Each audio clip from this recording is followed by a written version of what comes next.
He was in love and he was staying celibate just to be with her, and he was writing a letter to the US embassy so that they give it to Obama. Hello fam, welcome to the African Diaspora News Channel. I am Wongel Zelalem bringing you this report. Today's report is not necessarily a new one, at least to us. It was heavily documented or heavily reported on back in the days when it happened, but I am aware that not many Americans, at least in the diaspora community, is not aware of this, and I thought it was a fun story, so I wanted to bring this to you guys.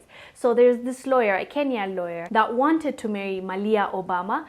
Then she was 16, and he offered 50 cows, 70 sheep, and 30 goats for a hand in marriage. He basically is offering that to the Obama so that he gets her. Let me read for you the article and we'll be back. A Kenyan lawyer offered 50 cows, 70 sheep, and 30 goats to marry Malia Obama. This lawyer's name is Phillip.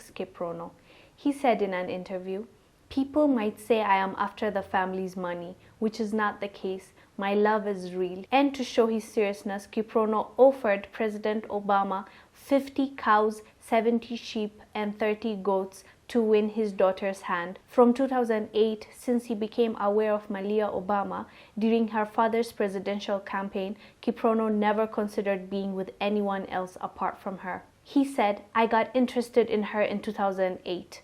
As a matter of fact, I haven't dated anyone since and promised to be faithful to her. I have shared this with my family and they are willing to help me raise the bride price." Kiprono started working on a letter to make his intentions known and planned on to give that letter to the local US embassy.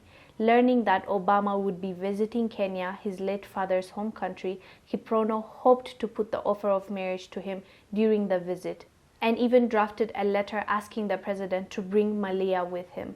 Kiprono said instead of magnificent hotels, he will propose on a popular hill in Bureti, Kenya, where leaders and warriors are usually crowned. At the wedding, he will also ignore the cliche of popping champagne and rather surprise Malia with mursik, the traditional sour milk of the Kalenjin people of Kenya. He said, "As an indication that she is my queen, I will tie sinindet, which is a sacred plant, around her head," he said. But the Kenyan lawyer had many hurdles to cross, including the fact that Malia was only 16 then and was not accustomed to the kind of life he was offering. He continued, "Ours will be a simple life. I will teach Malia how to milk a cow, cook ugali, which is a starch dish, and prepare mursik, a sour milk, like any other Kalenjin woman." As you heard, he's saving himself for her, and I don't know if it lasted till 2020. We don't know. We don't have an update on Felix now, but for the time he was keeping himself, celibate until he gets to meet Malia Obama and take her hand in marriage. And some of you might be confused. Why is he saying that he'll give those things that he's saying, like the goats and the sheep and the cows? It is because it's a tradition to pay dowry in Kenya, or it's not just in Kenya, some parts of the world. It is expected of you as a man when you go to take a woman, a girl from their parents and ask for their hands in marriage, you have to pay in dowry, which is some parts it's cows and whatever is respected in that area. If it's diamonds, if it's gold, if it's money, you do that in return for her. I know this modern day feminist might say, you're buying, but that's their tradition. It's not buying, it's showing respect, and that's their tradition, and I love it and I respect it. So just saying. And so that's what he was offering. He was not trying to be disrespectful or anything. That's the tradition. So that will cost him a lot of money. That shows you that he's willing to spend a lot of money. 50 cows and 70 sheep and 30 goats. Believe me, you guys, at least in the time that he was promising it, it's going to be a lot of money, but he was willing to give it up for Malia. And I don't think the Obamas ever heard of this story. Maybe they did, who knows.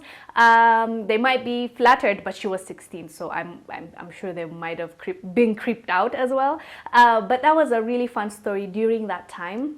That was very popular, and people were making fun of this guy, which I felt sorry for, because he was not, by any means, he was not playing around. He was being for real. He was in love, and he was staying celibate just to be with her, and he was writing a letter to the US embassy so that they give it to Obama. It was just a fun story. I wanted to bring you guys this. I hope it made you smile, at least laugh.